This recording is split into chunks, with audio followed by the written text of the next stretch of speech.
Deu nome o homem a todos os animais domésticos, às aves dos céus e a todos os animais selváticos. Para o homem, todavia, não se achava uma auxiliadora que lhe fosse idônea.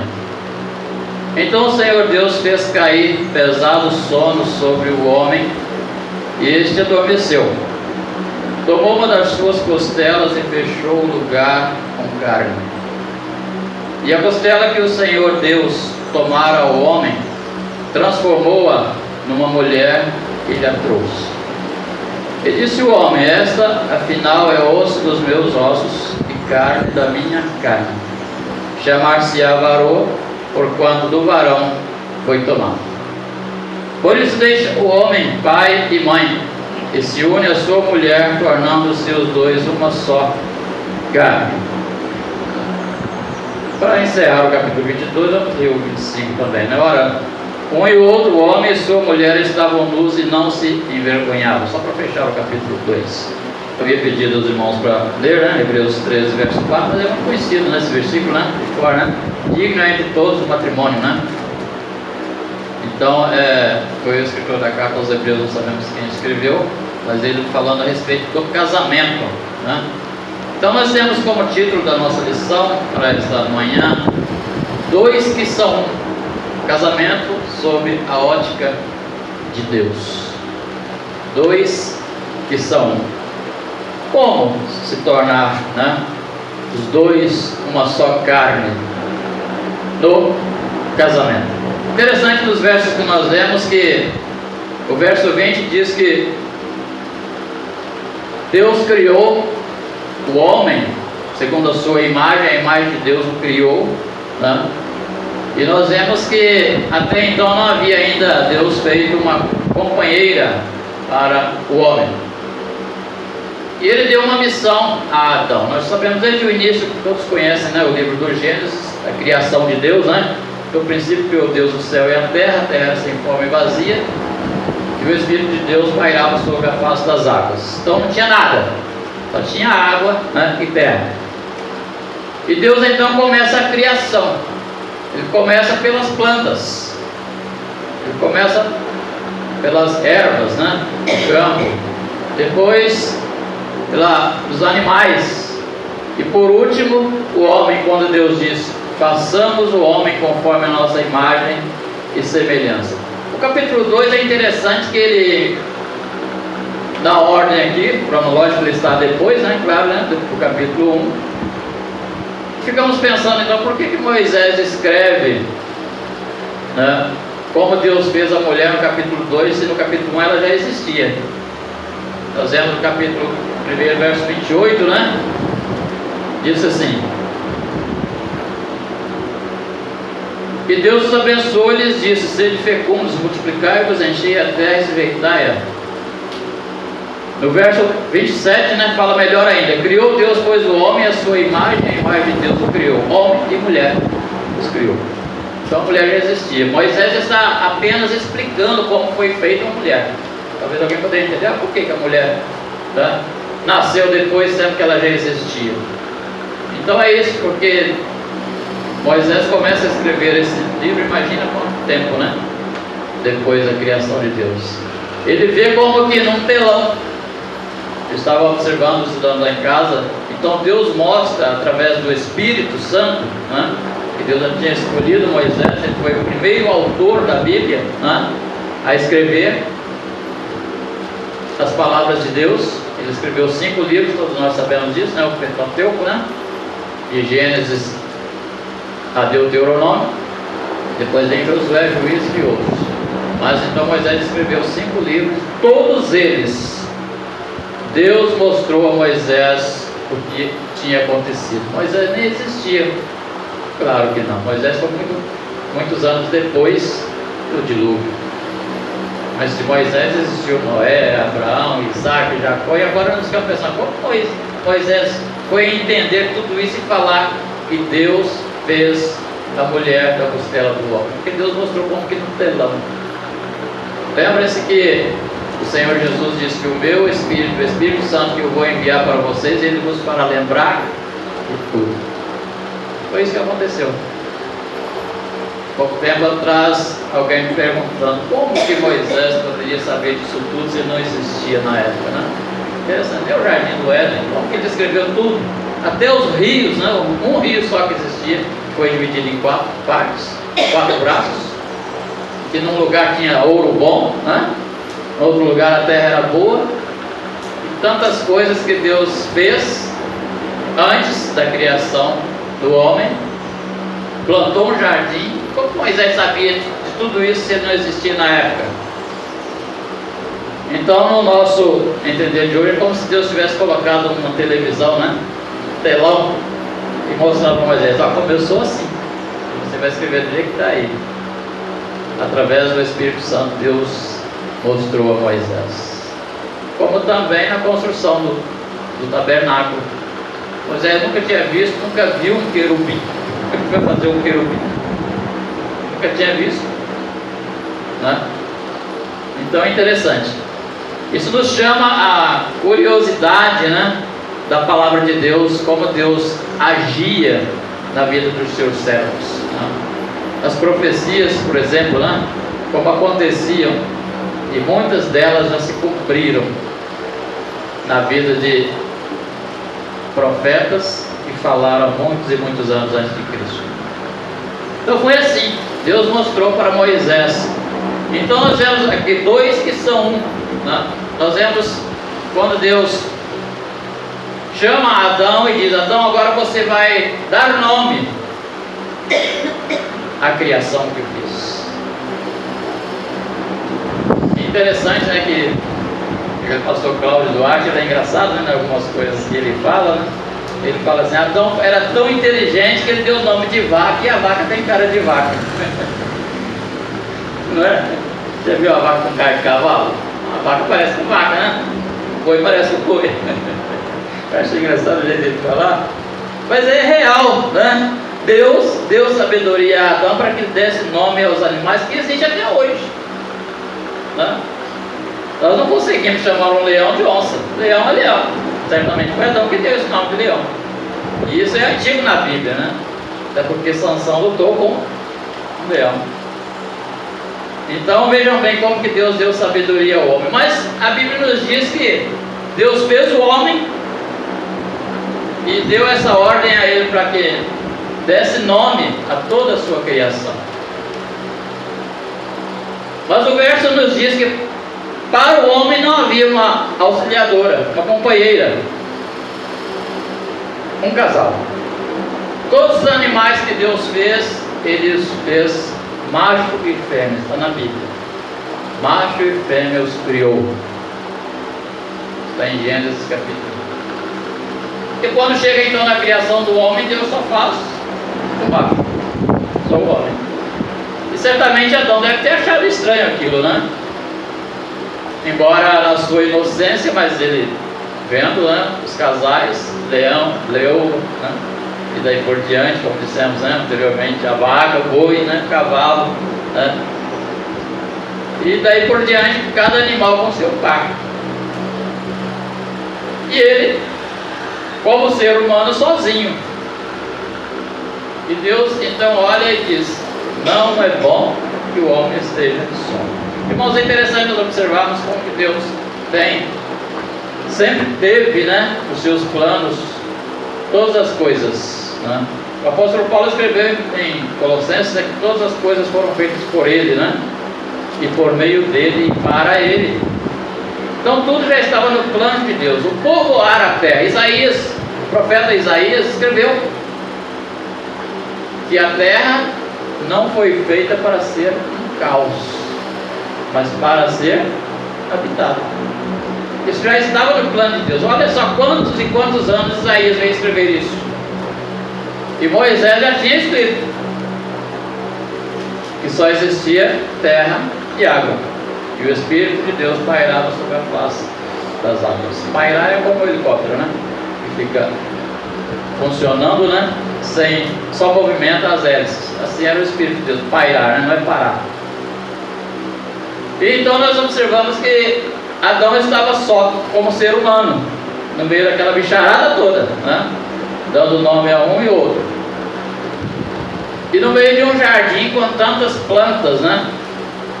Bonitas. E Deus então olha e diz: olha, está faltando uma coisa, né? E Adão não pediu nada, né? Adão não pediu nada. Ele certamente, na sua consciência, no seu modo de pensar, cara, está faltando alguma coisa, né? Tem o leão, tem a leoa, enfim, os casais de animais, mas só tem eu, como ser humano, no meio dessa bicharada toda. Digamos que ele tivesse pensado assim. Mas Deus, antes dele, já tinha previsto tudo isso. Como disse o profeta Isaías, repito, Deus fez a terra não para ser um caos, mas para ser habitada. Então, para ser habitada, tem que ter a mulher, o casal. E então Deus faz o quê? Faz cair pesado sono sobre Adão. Eu fiquei pensando, por que Deus não fez a mulher do pó da terra, como fez Adão? Vamos ver aí agora a curiosidade dos irmãos. Ele poderia fazer, ele fez Adão um boneco de barro? A Bíblia não diz que ele soprou nas suas narinas o fôlego de vida e o homem passou a ser uma alma vivente? Por que da mesma forma ele não fez a mulher? Vou fazer uma boneca, né? Como as meninas chamam agora, né?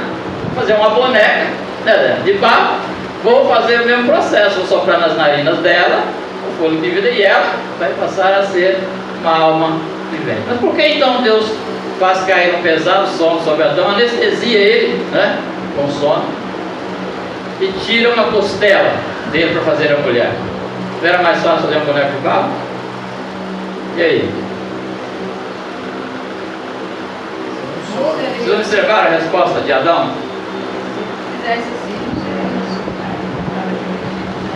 Exatamente isso aí.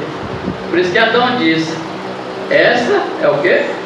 Osso do meu osso e carne da minha carne. Não seria, mas o Alzir está certo, a mulher não seria osso do osso de Adão nem carne da mesma carne. Seria um ser humano, que Deus no seu processo ele faz o que ele quiser, né? Poderia ser uma mulher, da mesma forma que ele criou ela. Mas Adão não poderia chamá-la de carne da minha carne e osso do meu osso, porque ela é de barro. Esse aqui é um outro barro, um outro processo que Deus fez. Então o casamento é isso, né? Deixará o homem o quê? Pai e mãe, unir-se à sua mulher, tornando os dois uma só carne. Esse é o processo de Deus. Simples assim, né? Simples, pode falar, né? Olha, só para complementando também, né, o irmão leu o versículo 18. É interessante o versículo 18, porque até o momento a gente está observando toda a criação de Deus, né? E Deus viu que era tudo bom, tudo muito bom, tudo bom. Ele acabava e esse que era tudo bom. No capítulo 1, né, ele já dá um resumo, como a gente comentou, né? Também já. Ele dá um resumo depois que ele criou o homem e a mulher. Depois que ele criou a mulher, e eis que era tudo muito bom. Mas aqui é o primeiro contraste que a gente observa, Deus falando: não é bom. Algo aí não está bom, não está legal não. Que é exatamente o versículo 18. Não é bom que o homem esteja só. Então é interessante observar também a respeito desse contraste. Até o momento só vê Deus falando: esse que é tudo bom. Esse que ele viu que é tudo bom. Esse que ele viu que era tudo bom. No final de tudo, né, depois que ele criou, esse que era tudo muito bom. Mas aqui é o primeiro momento que a gente observa ele falando: não está bom não, tem algo que não está legal aqui. É só mesmo para reforçando ainda mais a importância, né? Deus errou no processo? Outra pergunta. Eu gosto de escola porque eu gosto de mexer com o povo, né? Deus errou então no processo? O Rodrigo acabou de falar aí, né? Não é bom, então ele errou alguma coisa. Deus erra? É porque era o plano dele fazer depois a mulher, né? Porque ele queria que Adão reconhecesse que ela agora era sua companheira, porque foi tirada dele. É isso que eu disse anteriormente. Se Deus tivesse feito os dois juntos, teria feito ela de barro também. Dois bonecos, né? Um boneco e uma boneca, né? Interessante, né? Por isso que ele deixou para fazer depois. Mas quando ele diz não é bom, não significa que ele errou, que esqueceu. Deus não esquece de nada. Tanto é que lá no livro do profeta Jeremias ele diz: assim mesmo a mãe que ama muito seu filho, né? É possível esquecer do seu filho que amamenta, mas eu não esquecerei de ti, né?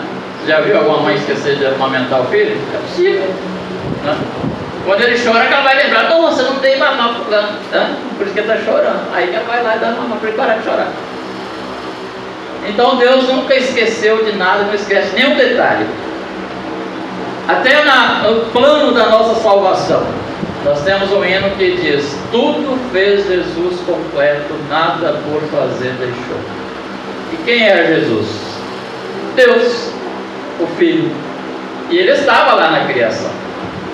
Então Deus não errou, Deus não esqueceu de Adão, de fazer uma companheira para Adão, porque ele deixou para depois, porque ele queria concluir a sua criação com a mulher. E a mulher foi o último item que Deus criou, né? Primeiro ele fez Adão, depois os animais, Deus fez Adão, deu domínio sobre tudo a Adão. Então, por isso que as mulheres são medrosas, né? O homem raramente tem medo de alguma coisa, né? As mulheres têm medo de barata, né? Deus não deu o domínio da criação à mulher, ele deu domínio ao homem. Por isso que o homem foi feito primeiro. E ele diz: dominará sobre tudo, sobre os répteis, sobre os peixes. E depois ele faz a mulher. Você vê que tem mulher corajosa também, mas nem tanto. Então, dois que são casamento sob a ótica de Deus, né? É que através da união conjugal, o casamento, o homem e a mulher se tornam um. Por isso que diz: deixará o homem pai e mãe, unir-se-á a sua mulher, e serão os dois uma só carne. Então, o que é casamento? O que é casamento? É civil? É uma festa religiosa?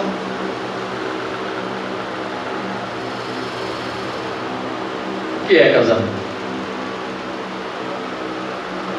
Quando Deus fez Adão e Eva, tinha cartório civil? Não. Tinha festa de casamento? Não. A Bíblia não diz que não. Casamento é a união de dois sexos opostos, homem e mulher. Por isso que Deus fez a mulher. Se ele tivesse feito um outro homem, não haveria casamento. Se ele tivesse feito uma mulher no lugar de Adão e outra mulher, não haveria casamento, por causa da procriação. Por isso que Isaías, vou repetir, eu gosto muito desse versículo, parece que é Isaías 45, diz: e Deus fez a terra não para ser um caos, mas para ser habitada. E ele estava exatamente apontando para o ser humano. Então, o propósito de Deus, o plano de Deus, é que a terra ficasse cheia de pessoas, de seres humanos, de animais. Nós vemos que os animais também procriam, né? Claro, né? Então nós vemos que o Senhor Deus logo depois dá essa ordem ao casal, né? Multiplicai-vos, frutificai-vos e enchei a terra, senão a terra se tornaria um caos realmente, continuaria vazia, tá? Sem forma e vazia. Então, dois que são o casamento sob a ótica de Deus. Mas é interessante, então alguém poderia perguntar: então por que casar do civil? É porque cada país tem a sua lei, tem a sua cerimônia religiosa. Uns a fazem de uma maneira, outros de outra, tá? Nós vemos que no capítulo 2 do Evangelho de João, o Senhor Jesus, o seu primeiro milagre foi num casamento, coisa que ele lá no passado com Adão e Eva participou. Casou Adão e Eva. E nós vemos que a festa, ela é coisa antiga, né? Festa de casamento, ela é coisa antiga. Quando o rei Assuero casou com Esther, ele deu uma festa que durou 6 meses, né? Está lá no primeiro livro de Esther. 6 meses de festa, não, mas ele tinha grana, né? Rei, né? Rei Assuero, né? Rei da Pérsia, né? Da Síria, né? Então, quando ele casa com Esther, ele dá uma festa que durou 6 meses. Então, isso é antigo, festa. Mas nós vemos que Deus ama a festa, principalmente no casamento. Quem pode fazer, faz. Quem não faz, isso não quer dizer que Deus também vai te abandonar por isso. Mas o importante é os dois tornar uma só carne. Então a Bíblia nos ensina também que a cerimônia civil, ela é preciosa por causa da lei. Por causa da lei. Essa é a única lei que obriga o cristão a submeter-se a ela, sabia? Às vezes alguém poderia confundir com os versículos que Paulo escreveu aos Gálatas, né? Nós estamos mais debaixo da lei e da graça, então eu posso divorciar. Não. Essa lei do matrimônio foi Deus que fez e ela permanece até a eternidade. Porque nós vamos casar como igreja com Cristo. Então é uma lei que não se desfaz. E Pedro fala isso. 1 Pedro capítulo 2. Vamos ver aqui se eu consigo encontrar aqui. 1 Pedro capítulo 2, verso 12, 13 e 14 diz assim: mantendo exemplar o vosso procedimento no meio dos gentios, para que naquilo que falam contra vós outros, como de malfeitores, observando-vos em vossas boas obras, glorifiquem a Deus no dia da visitação. Sujeitai-vos a toda a instituição humana, por causa do Senhor, quer seja o rei como soberano, quer as autoridades como enviadas por ele, tanto para castigo dos malfeitores, como para louvor dos que praticam o bem. Porque assim é a vontade de Deus, que pela prática do bem façais emudrecer a ignorância dos insensatos. Nós temos que calar o mundo, sendo obedientes à palavra de Deus. Então o casamento, sob a ótica de Deus, não se desfaz, a não ser pela morte. O apóstolo Paulo falou isso, nós não vamos citar aqui os versículos, mas se vocês quiserem abrir as vossas Bíblias, Romanos capítulo 7, 1 Coríntios capítulo 7, capítulo 11, e tantas outras coisas. Efésios capítulo 5, fala da família, do casamento, da honra que o marido deve dar para a mulher, da mulher para o marido. Enfim, a única coisa que desfaz o casamento do jugo da lei civil é a morte. É a morte. O apóstolo Paulo fala isso muito claramente no capítulo 7 da carta aos Romanos. Se vocês quiserem ver aí, só para nós vermos o que é casamento sob a ótica de Deus, como que Deus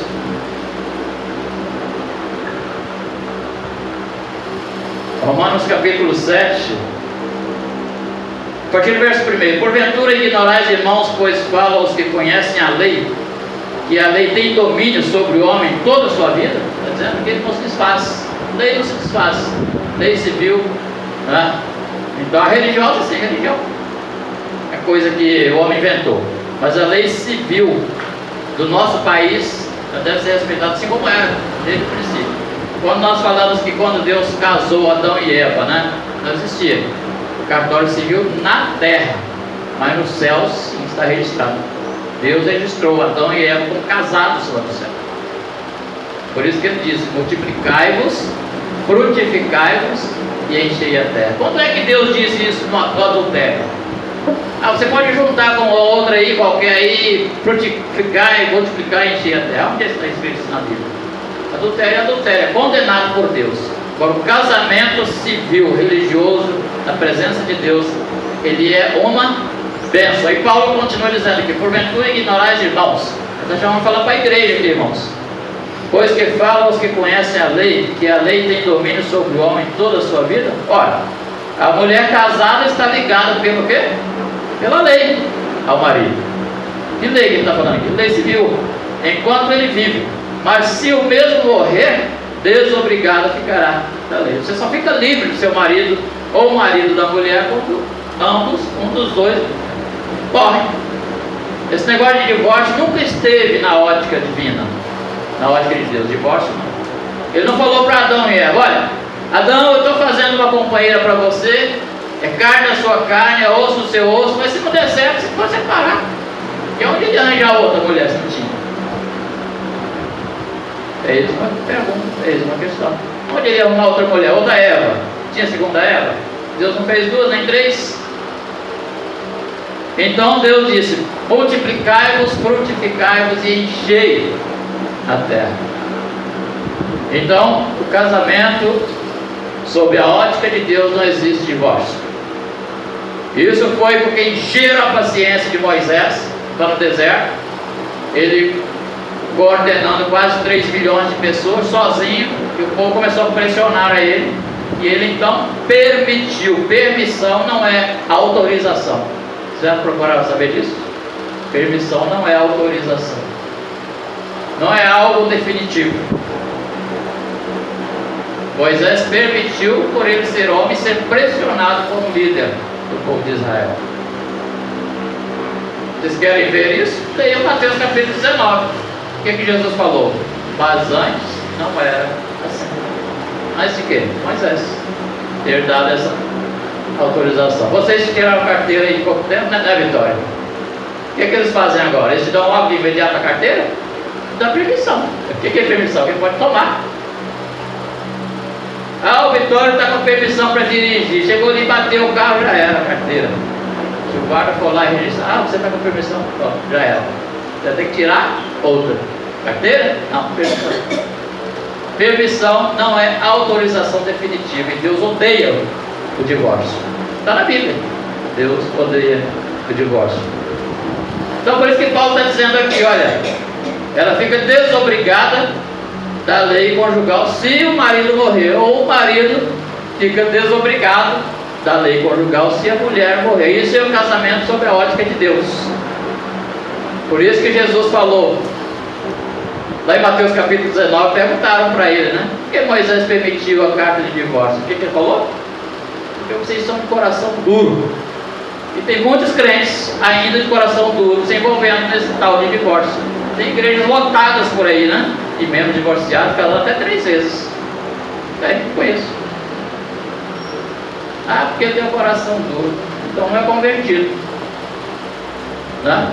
Se Paulo diz que se alguém está em Cristo é nova criatura, as coisas antigas passaram, a Escritura se fez novo. Então falta conversão, falta perdão. E ele continua dizendo que de sorte que será considerado, verso 3, Romanos 7, verso 3, de sorte que será considerada adúltera se vivendo ainda o marido unir-se com outro homem. Porém, se morrer o marido, viu? Só agora mudou, né? Estará livre da lei e não será adúltera se contrair novas nupcias. Você pode casar se ficar viúva. Ou viúva, pode casar. É um outro casamento sob a ótica de Deus. Você vai casar legalmente porque o seu cônjuge partiu para a eternidade. Agora, estando vivo, você vai estar em adultério, mesmo sendo casado na lei civil. O casamento civil não anula o casamento divino. O casamento civil não anula o que é divino. O que é de Deus está nos céus, o que é do homem está na terra. Aqui o homem faz o que quer, pinta, cede, né? Como se diz, pisa na bola e acha que está tudo bem. Então quando perguntaram a Jesus, por que então Moisés deu carta de divórcio? Por causa da dureza dos nossos corações. Foi a resposta em cima, né, da letra. Mas ele disse assim, mas eu digo para vocês que antes não era assim. Nunca foi. Na ótica de Deus o casamento é eterno, com exceção da morte. Pois é, irmãos. Então é interessante nós observarmos isso, né? Que hoje, por causa da criação de Deus, por causa do casamento de Deus, que Deus fez com Adão e Eva, nós temos hoje bilhões, né? Não sei prever, não sei falar para vocês quantos, mas sei que são bilhões, né? Quem sabe até trilhões de pessoas no mundo, porque surgiu de um casal que foi abençoado por Deus. Multiplicai-vos e enchei a terra. Então, por isso que a Bíblia nos diz, deixa o homem pai e mãe. Algumas pessoas interpretam esse texto errado, dizendo que casou-se, pai e mãe, já era. Não. Esse deixar é você não morar junto. Você precisa ter a sua casa. Não tem um ditado vulgar, né, popular, que diz que quem casa quer ter casa? É real, isso é bíblico. Por isso que diz, deixará o homem pai e mãe, unir-se à sua mulher, mesmo que você pague o aluguel, mas você tem que morar separado dos seus pais. Por quê? Se você morar, né, digamos, o rapaz casa e leva a sua esposa, né, para morar junto com seus pais, A Bíblia diz que só pode ter uma cabeça no lar. Aí vai ter duas. Porque vai ser 2 homens. Aí fica um manda para lá, outro manda para cá, está tudo errado. É um bicho de 2 cabeças. O lar passa a ser um bicho de 2 cabeças. É por isso que a Bíblia diz: deixa o homem, pai e mãe, unir-se à sua mulher, e serão os 2 uma só carne. É você, homem, que tem que mandar no seu lar. Esse mandar não significa botar a esposa debaixo dos pés, não é isso, nada disso. Até porque ela foi feita de uma costela para ficar do lado, né? Como auxiliadora. Aquela que é auxiliadora, que é ajudadora, né? Cuidadora. Tudo quanto for planejar, é bom que haja um acordo. Nós vamos conversar, vamos comprar um lote. Agora, vocês que estão lá, veio o casal mais novo, né? Vamos comprar um lote. Vamos fazer um orçamento aqui, né? Será que vai dar para pagar? Será que vai dar? Será que vai apertar? Não vai? Vamos comprar aonde? No bairro tal tem um lote mais barato, tem uma casa mais barata. Então tem que haver acordo, tem que haver planejamento, né, no lar. Mas não funciona se o genro morar junto com o pai, né, o filho morar junto com o pai casado. Não funciona. Porque ele tem que ser a autoridade no lar dele. E não o pai mandando nele e na sua esposa. O pai já tem a sua autoridade no seu lar. Então por isso que o filho deixa o seu lar, une-se a sua esposa e torna os 2 uma só carne. Deixará pai e mãe unir-se à sua mulher. Está aqui no verso 24. Por isso deixa o homem pai e mãe, une-se à sua mulher, tornando os 2 uma só carne. Então aí daí por diante começa então a vir os frutos do lar, são os filhos. São os filhos, cumprindo assim uma ordem de Deus, que Deus abençoa a partir do casamento, quando vem a geração dos filhos. Não importa a quantidade. Deus diz: frutificai-vos, multiplicai-vos e enchei a terra. Ele não estava dizendo que Adão e Eva eram obrigados a encher a terra. É que deles viriam nós somos descendentes de Adão e Eva. Quantos anos já morreram Adão e Eva? Então é isso, né? Deus quer que nós frutifiquemos, temos frutos, né? Isso não significa, não quer dizer que se alguém casou e ainda não tem filhos, está errado. Você pode fazer seu planejamento. Só que a ordem de Deus é: frutificai, multiplicai e enchei a terra. Quando? Você escolhe. Deus não vai mandar um anjo lá descer do céu e dizer: não tem que ser agora, né? Você casou hoje, daqui 9 meses já tem que ter um filho. Não é isso, não. Encontra isso na Bíblia. Tem que haver planejamento familiar, claro, né? Mas saibam que se você se casou, é para ter filhos. E os filhos são bênçãos de Deus. Querem ver só? A irmã Lauzira gostava muito de ler naquela geração, lá do centro, irmã Lauzira, no tempo do Salmo 127, né? O Salmo da família. Os irmãos querem ler aí para nós, se encontrar mais rápido que eu aqui. Não sei se eu marquei aqui, mas eu sou bem familiarizado com a minha Bíblia, acho rápido também. Salmo 127 diz assim: se o Senhor não edificar a casa, é igual um trabalho escrito. Não, aliás, é o 128. Bem-aventurado aquele que teme ao Senhor e anda nos seus caminhos. Esse é o casamento sob a ótica de Deus. Temer ao Senhor em primeiro lugar e anda nos seus caminhos. Do trabalho de tuas mãos comerás, feliz serás e tudo te irá bem. Tua esposa, olha só, do interior da tua casa será como a videira frutífera. Aquilo que eu disse para Adão e Eva: multiplicai-vos, frutificai-vos, multiplicai-vos e enchei a terra. A árvore frutífera, produz fruto, né? O casal também não pode casar e ficar a vida toda sem filhos, não. Isso é contra a palavra de Deus. Tua esposa no interior de tua casa será como a videira frutífera, teus filhos como rebentos da oliveira, a roda da tua mesa. Eis como será abençoado o homem que teme ao Senhor. O Senhor te abençoe desde Sião, para que vejas a prosperidade de Jerusalém durante os dias de tua vida. Veja os filhos de teus filhos, paz sobre Israel. Como você vai ver o filho dos teus filhos se você não tem filho, né? Então é isso que Deus está falando aqui. Os filhos dos teus filhos serão seus netos, como eu já tenho, casal de netos, né? Está faltando agora o Vitório da Thaís. Espero que não demore muito, mas vocês precisam planejar a vida de vocês, claro, né? Deus está dizendo, como eu disse anteriormente, repito, Deus está dizendo, se casou hoje, amanhã tem que ter filho, não é isso não. Entendam, né? O que eu estou falando. Que haja planejamento, mas que é necessário, eis que o Senhor abençoe a família que vive assim, que pensa assim. Em primeiro lugar precisa ser o quê? Ambos tementes a Deus. Esse é o primeiro passo para um casal feliz. Aquele que não teme ao Senhor não é feliz. O temor do Senhor é o quê? É o princípio da sabedoria. Você quer ser sábio? Você quer ser sábia, uma mulher sábia? Leia Provérbios capítulo 30, né? Mulher virtuosa, quem achará? Quem achará a mulher virtuosa? Quem é essa mulher virtuosa?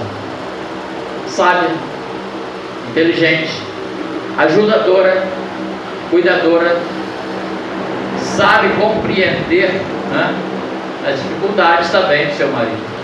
Esse é um casamento sob a ótica de Deus.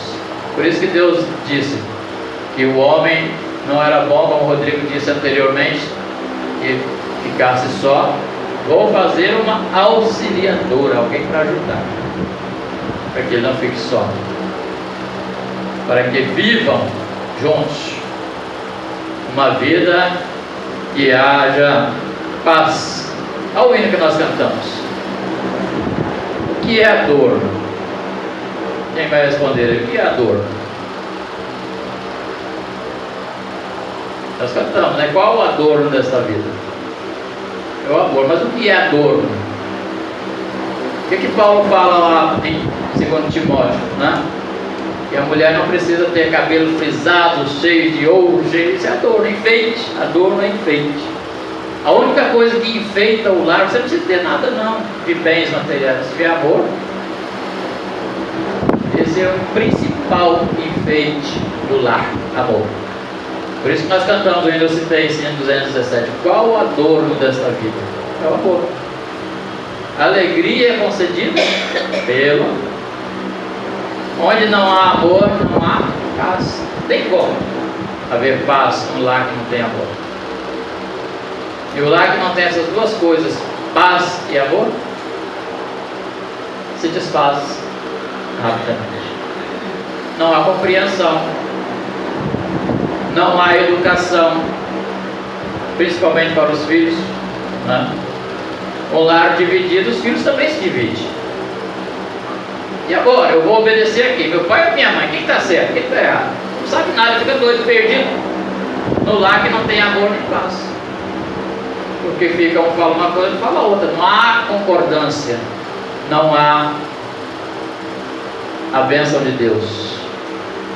Por isso que Salomão escreveu: não precisa você ter um carrão, não precisa você ter dinheiro, não precisa você ter casa.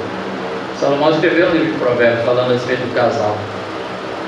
As bênçãos do Senhor enriquecem e com elas não traz desgosto. As bênçãos do Senhor enriquecem e com elas não traz desgosto. Se você tem as bênçãos do Senhor no seu lar, você tem tudo. Você tem tudo. O que Deus fez lá no verso 27 do primeiro capítulo de Gênesis? Abençoou aquele casal. Abençoou-os e disse: sede fecundos e enchei a terra. Sem a bênção de Deus, irmãos e irmãs, nós estamos perdidos. Sem amor, né? Amor é a base de tudo, até para a nossa salvação. O que diz João 3,16? Todo mundo sabe de cor. Deus amou. Deus é amor. Deus amou o mundo de tal maneira Paulo fala isso em 1 Coríntios 13, verso 13, né? Na vida do cristão precisa haver fé, esperança e amor. Mas o maior desses três, sabe o que é? O amor. Não adianta você dizer que tem fé, que você tem esperança, não tem amor. Acaba tudo por aqui. O maior desses é o amor. Qual o adorno desta vida? É o amor. Muitos lares estão sendo desfeitos por falta de amor, por falta de compreensão, por falta de... Aí, onde não existe amor, não existe paz, não existe guerra. Não existe guerra. E é no meio dessa guerra, dessa confusão toda, que surge o tal do divórcio, né, que Moisés, pressionado, permitiu. E Jesus defendeu Moisés. Dizendo que não, isso está na Bíblia, pode sim. Não, Jesus defendeu Moisés. Já Moisés permitiu por causa da dureza de vocês. Se vocês não fossem coração duro, Moisés não teria permitido. É isso que Jesus quer dizer, ao contrário, né? Como Moisés ia permitir? Você, olha, vocês podem divorciar, vocês podem casar de novo, se houvesse amor e paz no lar. Porque não estava vendo, porque eles eram um coração duro. E isso desde muito tempo, desde o deserto. Quiseram voltar para o Egito. Em seus corações, a Bíblia diz que eles voltaram para o Egito em seus corações, porque eram de coração duro. E Moisés, pressionado em meio de 3 milhões de pessoas, teria que chutar o balde, né? Foi isso que ele fez. Permitiu, mas não é autorização final. Permissão não é autorização final. Deus não assinou embaixo. Se Deus tivesse assinado embaixo, Jesus não teria defendido Moisés. Moisés permitiu por causa de vocês, que são coração duro, e continuam sendo duros até hoje. Mas ele disse, mas no princípio não era assim. Esse é o casamento sob a ótica de Deus, que a morte os separe, até que a morte os separe. Havendo isso, pode casar de novo, sob a ótica de Deus, sob a autorização e a bênção de Deus, e vai continuar te abençoando. Eu tenho um exemplo muito claro disso. Meu pai casou a primeira vez, teve 3 filhos. No 4º filho, a primeira esposa dele morreu. Tipo Raquel, né? A segunda esposa de Jacó. E quando foi no parto de Benjamim, morreu. Ele ficou só com Lia. Então o que aconteceu? Meu pai ficou com os 3 primeiros irmãos. Eu tenho 2 irmãos e uma irmã do primeiro casamento. São irmãos só de parte de pai, né? Que a gente chama, né? São irmãos de parte de pai. São uma bênção. São irmãos igual como se fossem da mesma mãe. Aí meu pai casou de novo com a minha mãe. Certinho? Certo. Ele tinha ficado viúvo. Casou-se de novo e teve mais 7 filhos. Vivos, né? Porque 2 morreram que eu nem conheci. Com a minha mãe. E nós, irmãos, por parte de pais, somos como se fôssemos irmãos de uma mesma mãe. É porque Deus colocou a bênção. Porque estava certinho meu pai quando casou a segunda vez. Viu? E os meninos pequenos, minha mãe então casa com ele, ajuda a criar os meninos e começa então a ter os filhos dela, inclusive eu. E mais 7 irmãos. E graças a Deus todos são uma bênção. Porque Deus põe a bênção nessa situação aí. Bem, irmãos, este é o casamento, né? Sob a ótica de Deus. E que Deus abençoa, como nós acabamos de ler o Salmo 128. Bem-aventurado ou feliz é o homem que teme o Senhor e anda nos seus caminhos. O trabalho de suas mãos comerás, feliz será, tudo te irá bem. A tua esposa será como a videira frutífera à volta de sua mesa, os seus filhos como os ramos da oliveira, né? E por final, no verso 6, ele diz: verás os filhos de teus filhos e a paz sobre Israel. Eu estava falando para o povo de Israel, mas estava abençoando aqui a família no geral, porque eu estava falando do homem que teme ao Senhor. Os irmãos querem comentar alguma coisa da minha parte? tem que servir. Irmãos, que nós possamos então continuar a ser uma bênção, né, na presença do Senhor. Logo mais estaremos falando a respeito da educação no lar, né, dos filhos, que tem que ter a participação dos dois. Então esse é o casamento sob a ordem de Deus, né? Casando-se, gerando filhos para a bênção de Deus, para a glória de Deus. Deus nos colocou nesse mundo para a sua glória, né? E que nós possamos continuar sendo para o louvor a sua glória até ele vir buscar a sua igreja, quando haverá um casamento simbólico da igreja encontrando com Cristo. Então esse é um casamento, por isso eu disse anteriormente, repito, casamento sob a ótica de Deus não se desfaz, a não ser pela morte. É porque o apóstolo Paulo ele usa, né, a respeito da morte do cristão. Sabiam disso, né? Romanos capítulo 6, verso 1 diz: que diremos, pois?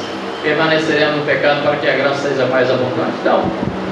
Nós que para o pecado morremos, como viveremos ainda dele?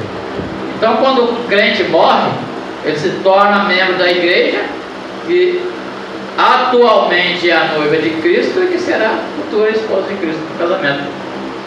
Haverá uma grande festa quando o Senhor Jesus vier buscar a sua igreja. Então por isso que nós somos agora noiva de Cristo, né? Convertidos, porque morremos. Não diz que morrendo você está livre da lei? Nós estamos, por isso que Paulo então, lá aos Gálatas ele diz, né?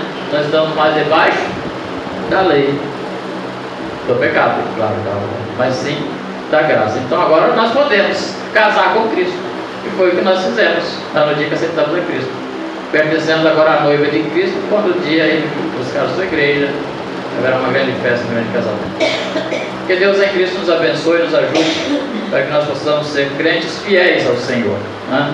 Temos um hino que diz: fiéis sejam sempre ao Senhor, porque Ele é fiel para conosco, sempre foi e sempre será. Mas não esqueçam que se nós pisarmos na bola, né, como se diz vulgarmente, né, Ele é justiça também. A carta aos Hebreus nos diz que Ele corrige os que são dele, né? Afaste-se, pois, da iniquidade todo aquele que professa o nome do Senhor. Que Deus abençoe o nosso casamento, que Deus abençoe o nosso cônjuge, né? Nossas famílias, nossos filhos, nossos netos, de todos os irmãos, todas as irmãs, que possamos continuar sendo bênçãos na presença do Senhor e na presença do mundo, porque nós estamos no mundo. Nós um dia iremos sair do mundo, mas enquanto estivermos aqui, precisamos ser luz no mundo. E ser luz no mundo envolve tudo isso: a vida conjugal, a vida familiar, né? Porque imagina bem você sendo uma família cristã e briga, né, em casa, briga com a esposa com o marido, aquela bagunça toda, e os vizinhos estão de olho, ó, o pessoal diz que é crente. Deus já está desgostoso com isso. Então é preciso haver paz e amor, né? Amor em primeiro lugar. O amor é a base de tudo. Havendo amor, a paz, a fé, a esperança e a bênção de Deus enriquece, com ela não traz desgosto. Que Deus nos abençoe, em nome de Jesus. Vamos ficar de pé.